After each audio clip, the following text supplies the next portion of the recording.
privilege to have Elon Musk join us virtually. And there couldn't be anyone more appropriate to speak to today when the theme of our conference is changing lives. There's no one who's changed our lives more than Elon, especially changed our lives financially, but changed everyone else's lives. And that really feels like it's just beginning. Without him, there'd be no electric vehicles, there'd be no FSD. Has anyone ever thought of full-service self-driving 5 or 10 years ago? Has anyone ever thought about that? Reflyable rockets, no one has been able to do that before. Congratulations to Jeff Bezos for accomplishing it yesterday, first time. We've already done, 5,000 flights? And we have 9,000 satellites, I think it is, on the way to 15,000. So, and the people who did that for him, did it for Jeff, are people who used to work for SpaceX, but couldn't go fast enough for Elon, so now they went over to Bezos. So there would be no Starlink, no Refly, no Optimus. In fact, one of the first questions I wanted to ask is I was telling my assistant about Optimus before and how the plan is to go from 1 million production next year to 10 million the following year to 100 million to 1 billion. And what she asked me was, well, so where's the room for them on the sidewalks? Are you going to build something? Is that the idea that we have behind Boring Company, to go underground for the robots to walk around or fly above? Where's the room for them? Well, actually, you can fit all of humanity on one floor in the city. That's how small the humans are. And Optimus doesn't mind being packed densely. So it's always helpful to think how much room do people take? And this is why I think just having it in the back of your mind that all 8 billion people on Earth can fit on one floor in the city of New York. So another way to think about it is if you're flying across the country and your goal is to drop a water balloon on someone below you, you will fail because it's empty. We used to do that when we were in 8th grade. We got them though. Yeah. So Caitlin, don't worry, there's enough room. Plenty of room.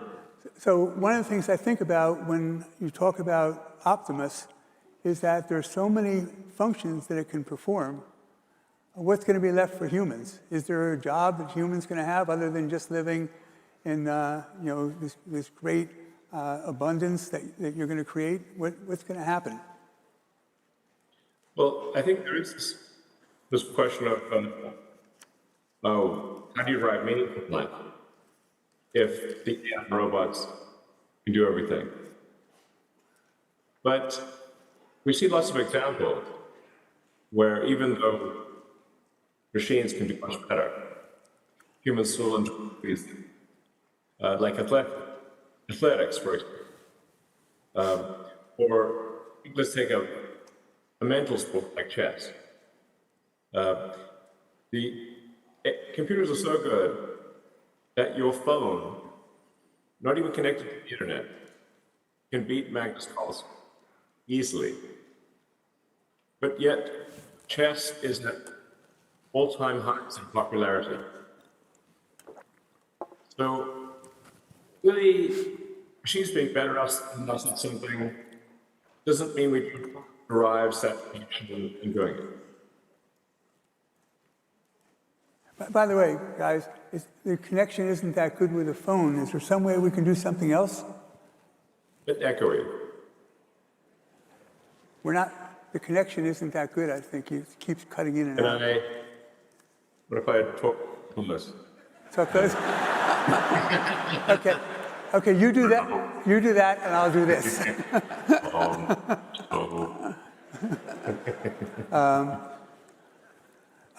So the function, Feel get like that closer look at my nostrils. Sorry. the functions that you see these robots doing is Yeah. what? What are they going to do? And why is that? How are we going to have a billion of them when we have 8 billion people? Where are they? Look, it's going to take us a minute to make a billion robots, so they'll all be very familiar. But I think we will. There will ultimately be billions of humanoid robots on Earth.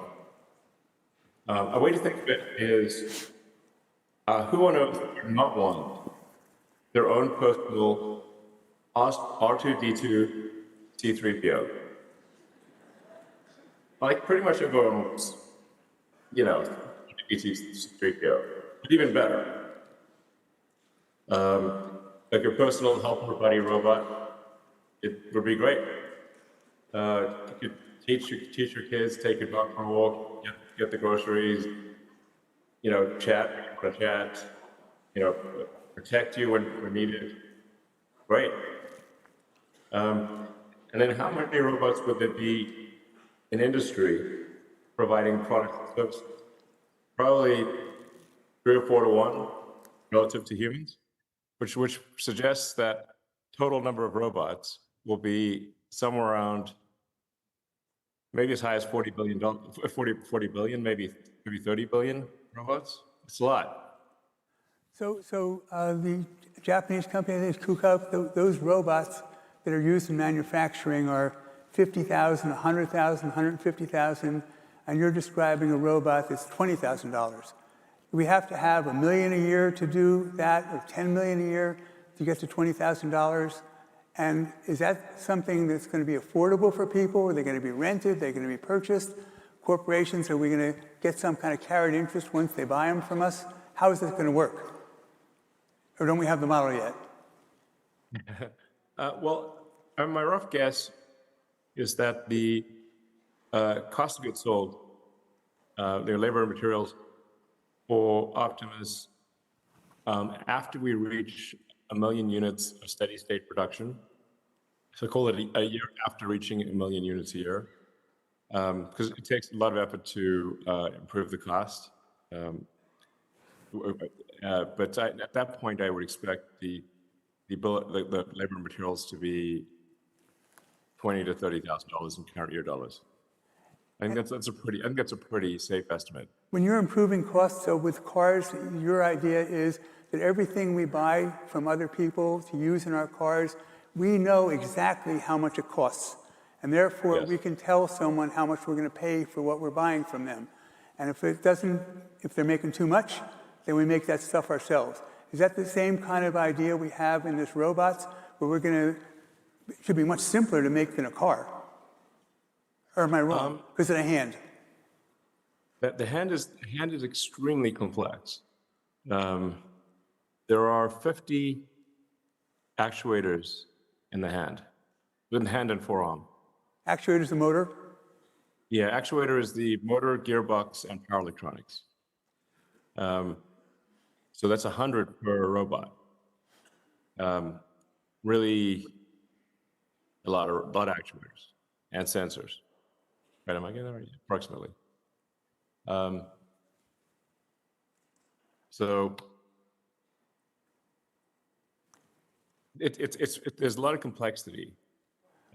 Why is that important? Why is it important that we have such a complex hand? So in order to do dexterous tasks, you have to have a hand with the sensitivity, precision, and degrees of freedom of a human hand. Because so something that we find easy to do, like pick up a screwdriver or turn a wrench, or even say thread a needle or play the guitar, actually require a lot of dexterity. One of the reasons we think we can achieve sustainable abundance, which is sort of the new sort of the revised version of the company's goal, because it was accelerate sustainable energy, which, as you mentioned, we've done that. Our new goal is sustainable abundance. So that's abundance for all, but in a way that is sustainable, that does not destroy any of the natural wilderness. How do we decide who gets what? Somebody wants to buy my house, they can just come in and start living there? Well, I'm not sure why. I mean, you do have a nice house, so I can certainly see the appeal. But the robots will be able to make anyone a house, and as long as you don't insist on it being in a particular location, you can have robots will be able to build you a castle if you want. So, but the reason for hand dexterity is you want to be able to do like surgery and precision medical actions. And so imagine a world where everyone has access to the best surgeons, literally everyone. And Optimus will have a level of precision that is frankly superhuman, and will be able to do medical procedures, of very sophisticated medical procedures, any medical procedure, perhaps things that really humans can't even do because they're too difficult, and that will be available to anyone. People often talk about eliminating poverty and providing great medical care, but they never actually have a solution. And money doesn't solve it because there are only so many. There's a very limited number of great doctors and surgeons. They don't grow on trees, but now they'll get built in factories. So I sent you a year or two ago an article about a young man who was in an interview in Barron's, and he was 33 at the time, and he'd become a portfolio manager, and he lost his legs to I think he was a Paralympic performer, and he lost his legs to man-eating bacteria. And he said, is there anything we can do to get him out of the wheelchair? And you said, yes, there is. In 3 or 4 years, we can give him an Optimus body, and then we can use transistors in his head, in his brain, to let him function as a normal person, dance and sing and walk and run. Have we been able to make progress in that area? Yeah, so that's a confluence of two of my companies. One is being Neuralink, and the other being Tesla. So Neuralink is also making good progress. Now has, I think, over 10 patients with Neuralink implants. And these people who didn't have the ability to move their arms or legs, in some cases, were completely locked in, like Stephen Hawking. And they can now communicate, I think, as quickly, or almost as quickly as we're communicating right now, which is very cool. And that's going to continue to accelerate. So what we can do is use a Neuralink implant that is taking signals from the motor cortex of the brain, and also receiving signals from the somatosensory cortex, and then give someone who's lost their legs Optimus legs. And so I mean, we're really getting like the $6 million man here. I mean, from back in the day. I don't know if you watched that show, but I watched it. I watched it. Yeah, I thought it was pretty fun. Yeah. You know? And we can actually give someone superhuman cyborg capabilities, like the $6 million man, for less than $6 million. Even in this day and age. I mean, $6 million back then was a fortune. These days, it's like nothing. But for much less than that, I mean, like for something that would be reasonable and affordable, you know, it might be more like $60,000 type of thing. And you can take the signals from the Neuralink in the mind that would be transmitting to the legs and transmit those to the attached Optimus robot legs. And he would actually be able to run faster than a human. Just like $6 million man.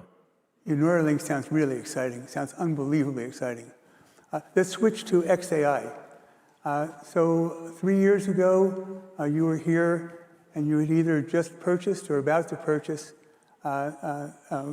Twitter, which you've renamed X, and you were widely criticized for that. And Yes, it was. right. And in fact, you even mentioned here on stage that you didn't want to have anyone else be angry at you because you had enough people trying to kill you already. Yeah, totally. Right? So you were buying X, and it was $42 billion, I think, and you were in the process of raising money, and I called you up, and you hadn't called me to solicit me, and I called you up, and I said, I would like to invest with you $100 million in this, and it was $60 million for one of our funds and $40 million for me, and you said, really? I said, yeah. Really? You said, really? And I said, yeah. And you told me that you thought I would make a double. And I said, well, I hope so. But to me, it felt like you made us $8 billion in Tesla, and it'd be not very appropriate if I didn't support this new venture that you were doing. So we invested. And then the day that we paid the money, we marked it down 70%. So, Oh man, this is how I know you're a true friend, Ron, because this is I do regard you as a true and trusted friend, and the test of friendship. I got more to the story. Well, It's a better ending. The test of friendship is who supports you when the chips are down and the times are tough and everyone's against you. That's a real friend, and that's you, Ron. Thank you. So we did invest that 100, marked down to 30, and then about a year later, we started getting phone calls from hedge funds who always seem to know things they're not supposed to know. Yeah, how do they do that? Right? And they started saying, I'd like to buy your stock for what you paid for it. And I said, I think I'd rather wait and stay in, which I did.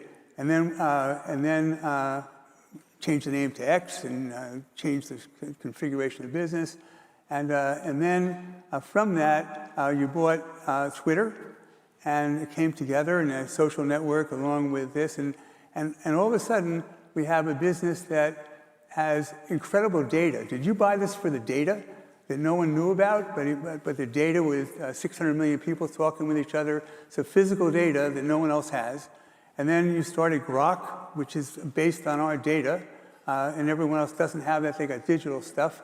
And then when they have Grok, then we need more data centers, and you're building those.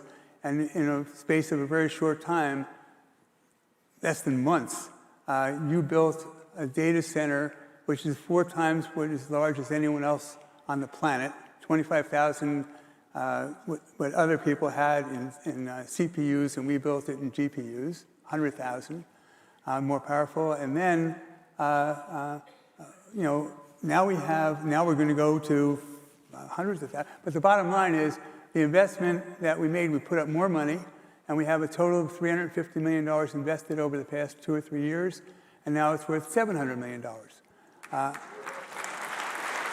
So everything you touch is like that. It's the most unbelievable thing I've ever seen. So everyone's investing in technology, and we are investing in the technology person, the best engineer on the planet. So thank you very much. So the vision is, the question is, did you buy X? Did you buy Twitter because of the data? Did you have all this in your head before you did it?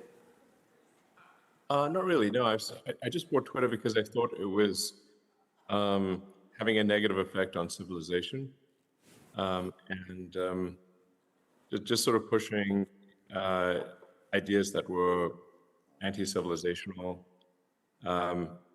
It's sort of has been somewhat captured by the far left. That's it's fair to say the radical left. I mean, they wouldn't regard themselves as such, but it was captured by a group of people whose political beliefs are those of deeply San Francisco and Berkeley, which is about as left as you get in America. So that meant it wasn't a good forum for debate, because they suspended many people on the right, including the president, as you may recall, a sitting president, which is really unprecedented for precedent.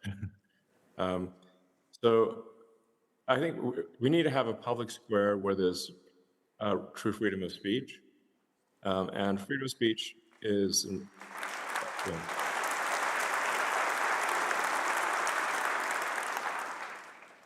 Freedom of speech is the bedrock of democracy. If there's not freedom of speech, people cannot make an informed vote.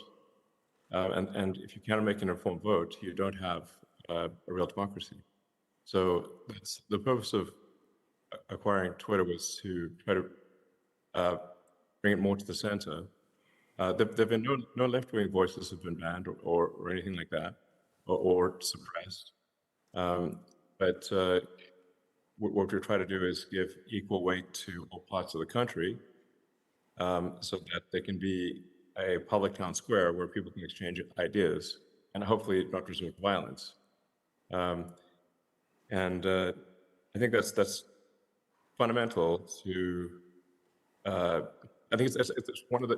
Like I said, free speech is the bedrock of democracy. It's why it's the First Amendment, because people came from countries where if they could be killed or imprisoned for what they said. And in fact, this is happening all around the world as we speak, even in places like Britain. That's anyway. I did it because I felt like if the civilizational risk had to be addressed. And I mean, if America is not strong, then what do businesses matter? America is the central pillar that holds up a Western civilization, and if that pillar falls, everything falls. So you were one of the founders, the two founders of ChatGPT and OpenAI, and you had a disagreement, and it was founded as a charity, and it was your idea Yes. that you wanted to make sure that freedom of speech and all the things that you deem important for good lives on our planet were followed, safety. And the other founder, what he tried to do and was accomplished, is that he got control, even though it was your money, and he got control, and he said, Elon, I'd like you to stay, and you said, I want to go, I don't want to be a part of this, and he offered you some ownership, and you said, I don't want it. And so here you walk away from an ownership of ChatGPT. So you're obviously not doing all this stuff for money. I mean, you are, but I mean, that's not. But I mean, if it were only about money, you would have never left something that's worth $500 billion by itself. And so here you're forming this new entity, Grok, to accomplish what you wanted ChatGPT to accomplish, but you think that we have an advantage in this because of the data, because of the compute, because of what? And what are you going to do with this ultimately? So you talk about connecting physical world to digital. What does that mean? Yeah, well, just going back to OpenAI for a second. The reason I founded OpenAI was because I was concerned, based on my conversations with Larry Page, who used to be a close friend of mine, that he was not sufficiently concerned about the dangers of AI. This really came to a head when, at my birthday party, he, in front of a large group of people, called me a speciesist for favoring humanity over computers. I found that troubling. I was like, Larry, what side are you on? It sounds like you're on the side of the computers, but you really need to be on Team Humanity here, So after that, I was like, okay, this is it. We got to have some counterbalance to Google, because Larry doesn't seem to care if humans make it or not. So I thought, what's the opposite of Google? It would be an open source nonprofit. And that's where the word open in OpenAI comes from. It means open source. And I provided I provided all the money beginning, like whatever the Series A, B, C rounds, and recruited the key people like Ilya Sutskever, and taught them everything I know. And you know, I actually even got them to deal with Microsoft, with Satya initially. I got Satya to donate some time from Azure. And for all that, I did not seek any financial reward whatsoever. And the reason I actually turned down the offer for shares is because, I mean, I felt like, what do you, shares in what? Like, nonprofits aren't supposed to have shares. At least last time I checked. You know, they're not supposed, nonprofits are not supposed to be a vehicle for self-enrichment. So that's why I turned down the offer of shares, because it didn't seem morally or legally defensible. So then with XAI, we are starting late with XAI. You know, we're only, I don't know, 2.5 years old, basically. And so we're starting from behind. Yeah, we are somewhat of an underdog, but they're pretty good with technology. So I don't want to pat myself on the back here, but I'm pretty good with technology. And we are advancing faster than any other AI. So I think for technology ventures, the winner ultimately is the one that is able to move the fastest. So we think that, so we're optimizing for the best technology, and we're doing something different than others. Others in a digital world, and we're physical to digital with movement and visual, and other people can't match that. And also we have the real-time data. What does that mean? Why should we do better than everyone else? Why are we going to win? Or why are we going to at least be different than everyone else so we have a really strong business? Well, first of all, I think in terms of being a strong business, actually, I'm not too worried about that because even a small player that is successful in AI will be worth a lot because they will contribute so much in productivity to the economy. So, so it's actually pretty easy to achieve not pretty easy, but I mean, it's not, there will be many companies that are worth sustainably several $100 billion. Sustainably. So then several question of like, well, how do we achieve the lead? That comes down to three things. Are you able to attract the best talent? Are you able to bring the most amount of AI hardware online? Can you bring GPUs online faster than anyone else? And we've already demonstrated that we can do that. Jensen Huang himself said that he was blown away by how fast XAI built the Colossus data center. Jensen said there's only one human on the planet who could have done that. That's you. Yes, he did say that. It's very, very, very kind of. I'm very, very. It's made us think about: are you really human? I keep telling people I'm an alien, but nobody believes me. I mean, when I got my green card, it said alien registration card. So I mean, you know, I have proof from the government. So aliens have to get registered. So let's say I've got some like relatively rare skills these days in America in terms of getting hardware built. If you look at the biggest successes in manufacturing in America since World War II, by far, are Tesla and SpaceX. Yeah. So So to stay on Grok for another minute, so the idea of connecting physical and digital is that's different than digital, figuring out who wants to buy what. We're doing something entirely different. Is that fair? I wouldn't say we're doing something entirely different. We're doing some things that are the same, some things that are different.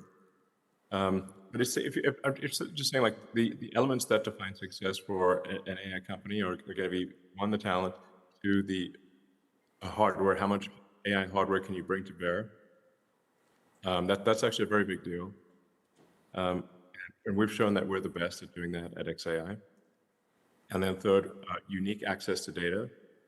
And for that, we've got the X system, formerly the Twitter system, which is by far the best source of real-time data in the world. So those are some pretty significant assets. And I think we're going to come up with some very innovative ideas. But I have more ideas in my head than I know what to do with, frankly. So I think we'll make some moves that are not on the chessboard, that people don't anticipate. Some creative moves. And like I said, and I should point out, Grok right now, actually, Grok Heavy is still the smartest AI, best of my knowledge. I recommend trying it out. Grok 4 Heavy is where we spawn several agents. They work in parallel, and they compare their output, like a study group, and give you the final conclusion. And it keeps getting better. And now we've begun training on Grok 5. Grok 5, I think, will be the smartest AI in the world by a significant margin on every metric, without exception. I might be wrong, but I think that will be the case, and that will be in Q1 sometime. Grok 5. Yes. And Grok 5 is the first time where I thought, well, we have a non-zero chance of achieving artificial general intelligence. Not that it's a high chance. I calculate like 10%. That's what my biological neural net comes up with, which still means 90% chance that we don't, to be clear. But I've never thought that before. And so for the first time, I think, like, well, this really could be general intelligence, at least a small chance. Grok 5 will really be something special. And it'll be both extremely intelligent and extremely fast. So one of the things that we're doing that I think is interesting is Grokopedia, which we're going to rename down the road to be Encyclopedia Galactica, in honor of Isaac Asimov and Douglas Adams, who both mentioned that in the books.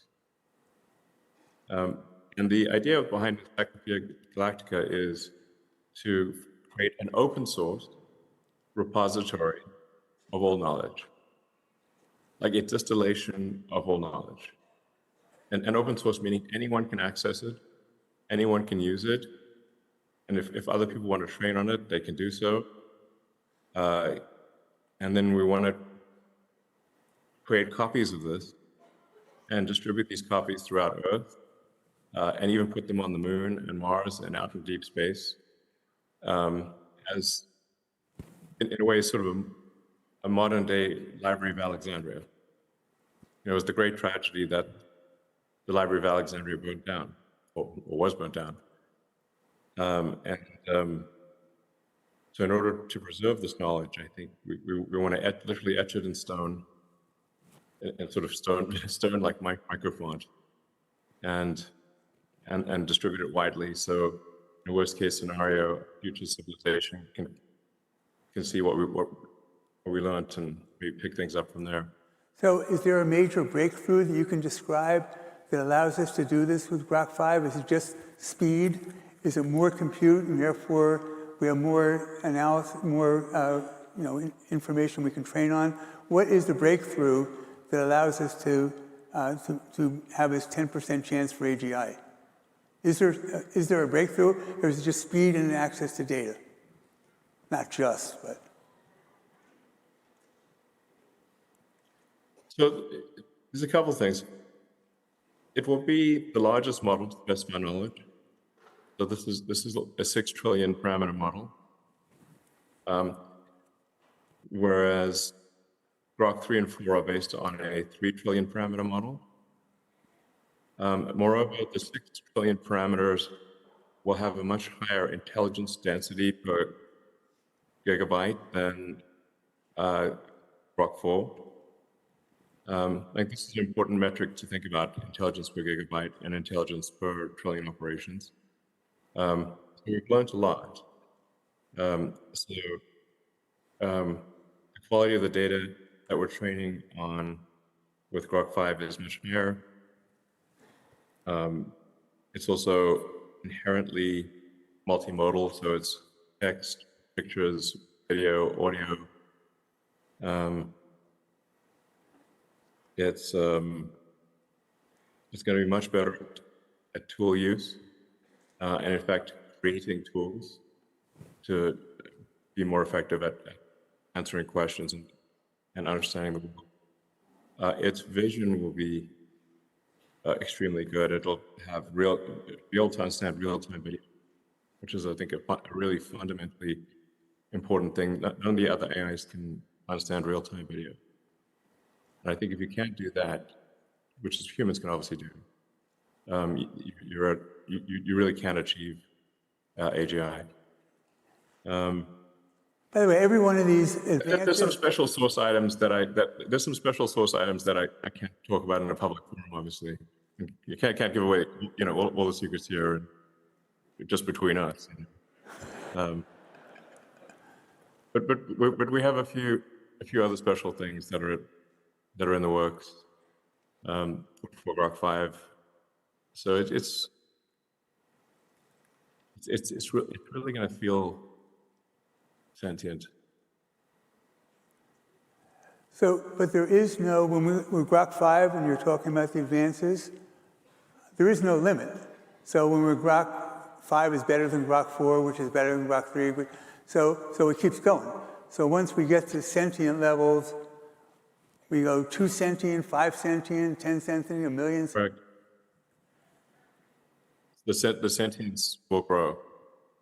I mean, what's really mind-blowing is how far can the sentience grow?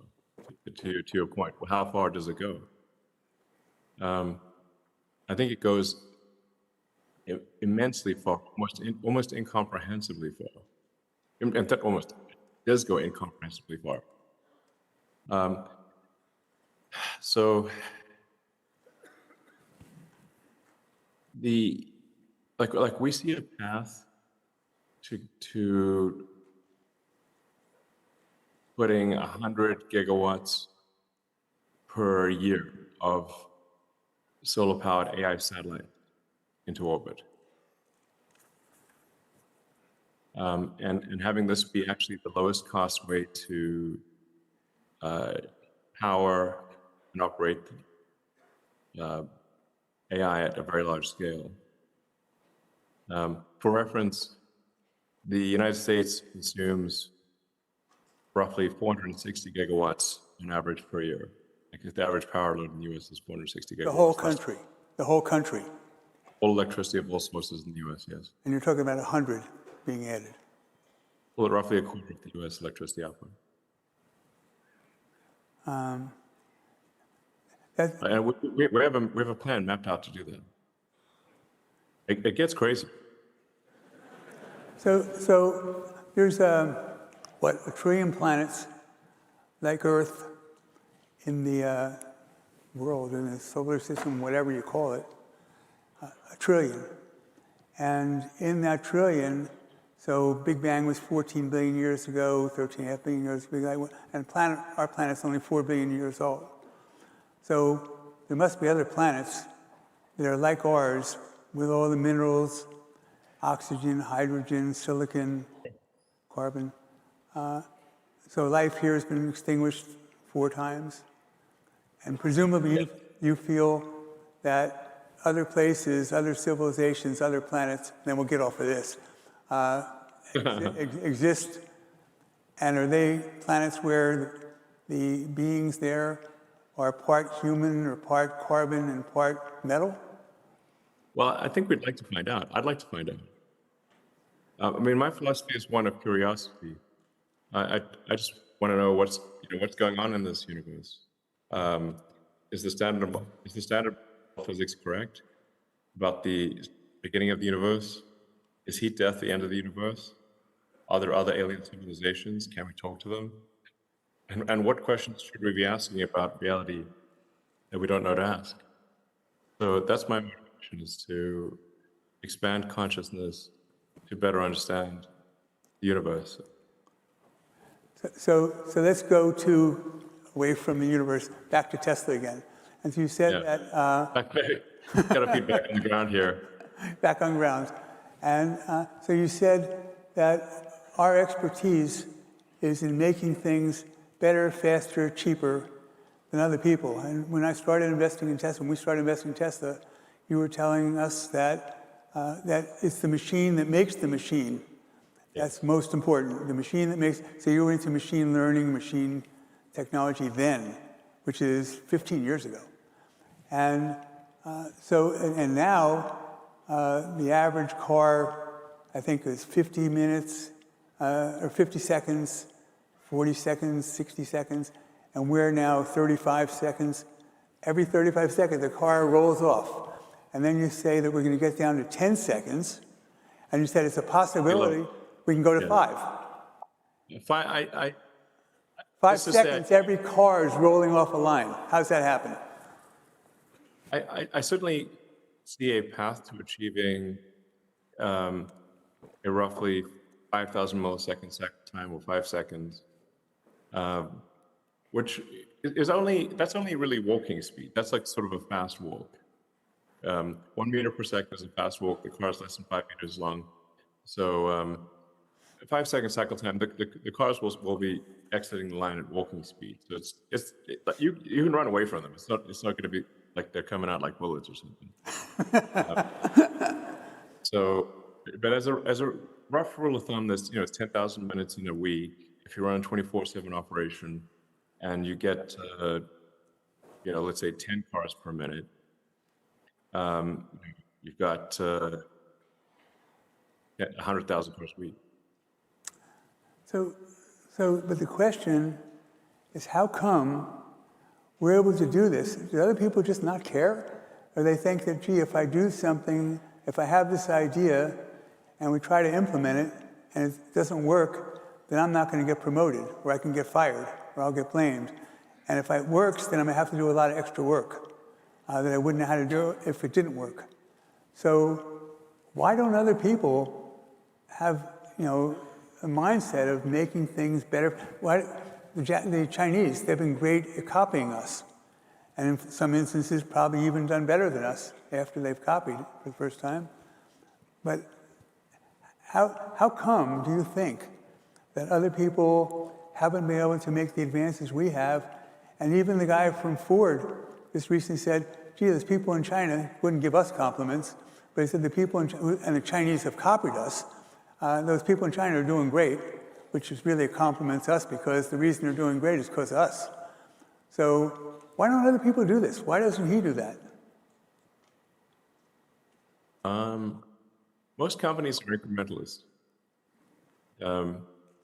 The management team wants to do, 5%, maybe 10% better than last year, as opposed to take big risks that could fail. Obviously, I don't have a problem with taking big risks. Yeah, I'd say. And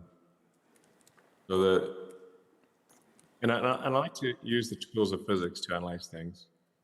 And when I was in the factory one night, I was looking at the factory, and I was like, this could be much more efficient. It could be much faster. Just rough math, trying to calculate the volumetric efficiency of the factory, so if you divide the factory into cubic meters and say how many cubic meters are doing something useful, and it's a surprisingly small percentage. So the volumetric density is not very good. And then the speed of like the cars and the parts moving is quite slow, generally limited by the speed at which people can, say, attach brake lights or a seat or something like that. So if you densify the factory and improve the volumetric efficiency, which is helpful for production efficiency because things have less distance to move. Just like a chip, you densify the circuits in a chip to make it more efficient. You can think of a factory is a lot like a chip. How do you make a chip faster? Well, you bring the circuits closer together, make them smaller, and you increase the clock speed. So Robin told me that you told her once that I think of myself as a bit, and if I'm a bit, how would I like to travel? That makes sense. A bit or an atom. If it's the software, or if I'm on a chip, I say, what's the journey of the bit? What am I doing? And if this journey doesn't make sense, I need to fix it. And if the journey of the atom in the factory doesn't make sense, I need to fix it. So when you say you're working on weekends, I spend all my Sundays working on a chip. What does that mean? What do you do? It's Saturdays, but sometimes Sundays, actually. It's past recent weekends have been Sundays too. Yeah, just the AI5 chip, which is going to be a great chip. All of Tesla hinges on that chip. That's the chip that will go into our next generation of self-driving cars, and it's also essential for the Optimus robot. So that chip program was in bad shape. It wasn't closing because it's quite an ambitious chip design, and it really wasn't on a path to success. And then we also had the Dojo program, which was also doing okay, but not on a path to be competitive with NVIDIA. So I collapsed the two programs into just one program, which is to get everyone focused on AI5 chip, which is essential. Continue to use NVIDIA for training, but we need the AI5 inference chip, which is a very powerful chip, but it's also a very low power chip. So it doesn't use a lot of power. So its performance per watt is extremely good. We think it's probably going to be at least 2 to 3 times better than NVIDIA in performance per watt at the inference level in the car and the robot. And I don't know, 10% of the cost of an NVIDIA chip, something like that. So these are very important numbers to achieve, and I had to get the chip program back on track, so put an immense amount of time into it. And at this point, I have the entire physical design of the chip laid out in memory. I can visualize the whole thing. But when you're talking about chip manufacturing, you say we might have to build some kind of a giant fab. Presumably, we would have a partner with TSMC or with Samsung. We wouldn't do this by ourselves. And those guys have been doing this we would do it by ourselves. And these are things that cost $20 billion, $30, $40 billion. And where do the people come from to do this? How could we not have partners? Is your thought to have a partner, to do it by ourselves, ultimately 10 years? There's not going to be enough chips in the world to accomplish what we're trying to do. Yeah, first of all, I have immense respect for TSMC and Samsung, and we've worked with both TSMC and Samsung at Tesla and at SpaceX. So TSMC and Samsung are great companies, and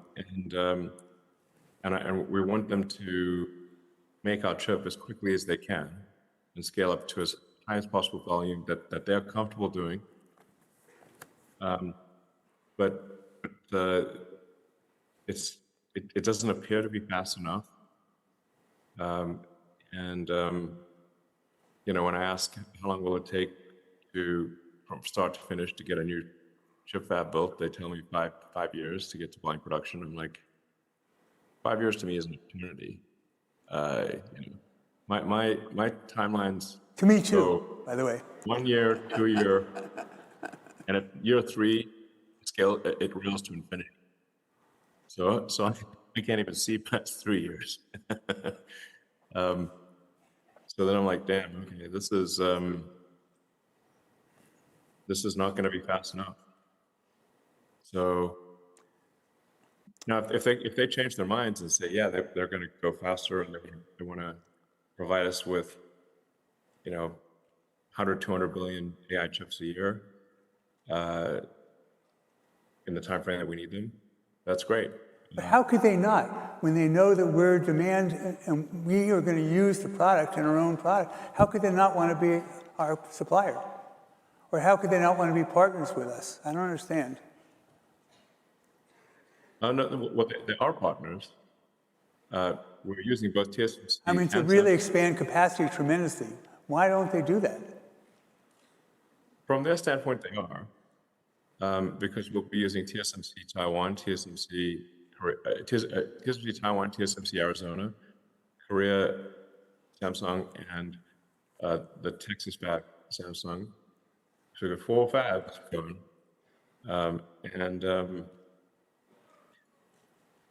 you know, from their standpoint, they're moving like lightning.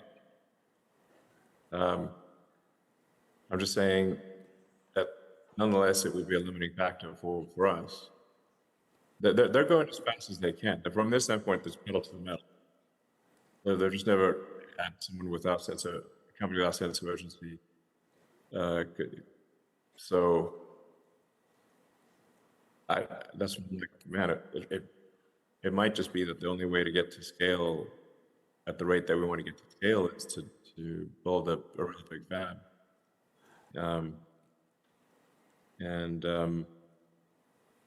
Or be limited in output of optimized and self-driving cars by the AI chips.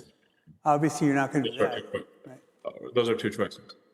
To go to FSD, we don't have too much more time, but FSD, full self-driving, you know, we're making these tremendous breakthroughs, it seems, and you said recently that you didn't want to expand capacity for making cars until you were convinced that that was the case.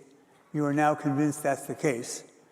And Yes. again, here, we're making these exponential leaps in these cars.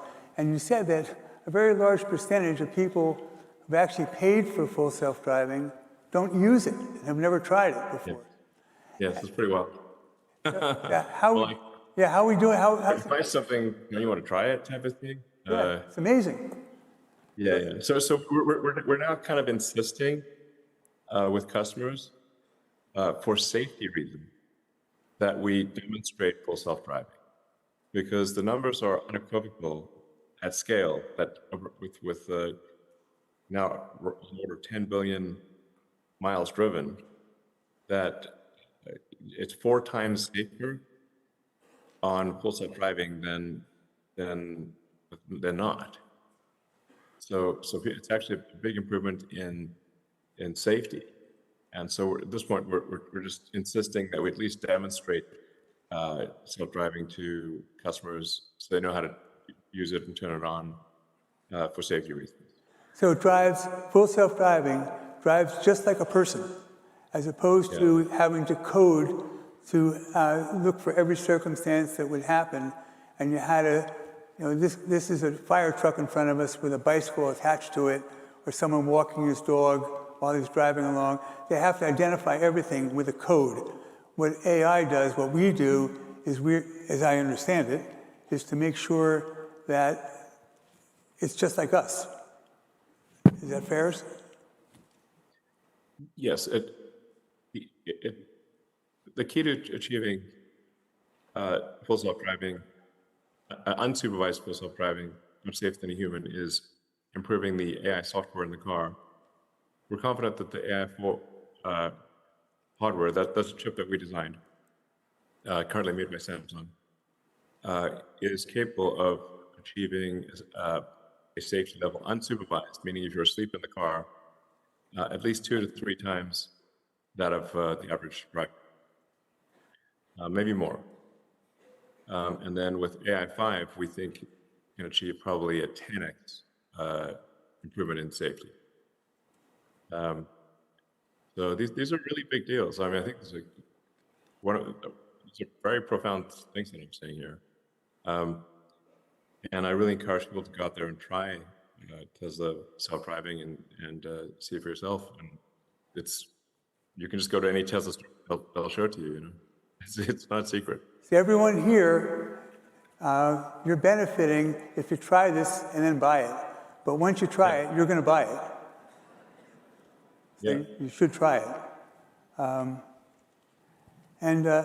So I want to close on what I mentioned this morning on CNBC, was that you're not doing this so you can get enough money to buy a beach house.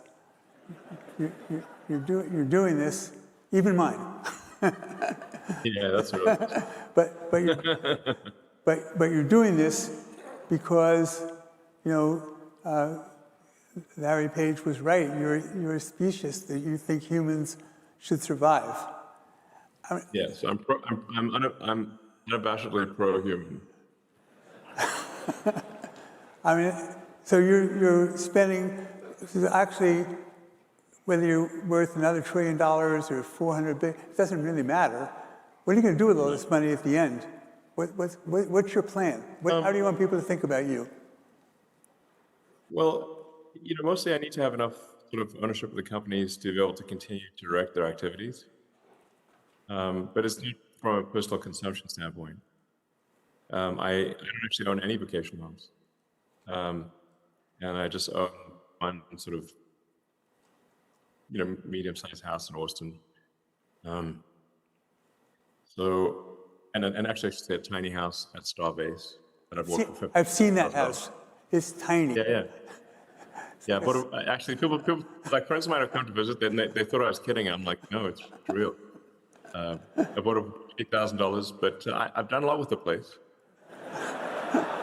Artificial turf in front, little white picket fence. Yeah. So, but like I said, with AI and robotics, there will be abundance for all. So people actually, in fact, in a benign scenario, there's going to be an interesting threshold that AI passes, AI and robotics pass, where it's run out of things to do for humans. Just literally, it's completely satiated all human wants. And then I guess it'll have to start thinking about what to do for itself, or I don't know. But you know, overall, I want to take the set of actions that expand consciousness into the future, so that the scope and scale of consciousness grows tremendously, and that we explore other star systems, like in Star Trek, go places nobody's ever gone before, and find out if there are existing alien civilizations, or maybe there's a long dead alien civilization, and we can look through their ruins and try to understand what they were like, and just generally understand the universe. Where are you now, right now? I'm in Silicon Valley. Thank you very much for today. Welcome.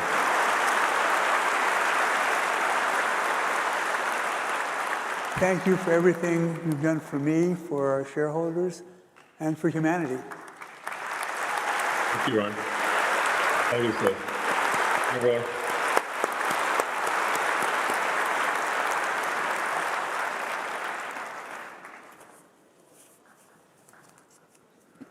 Thank you. What's next, guys?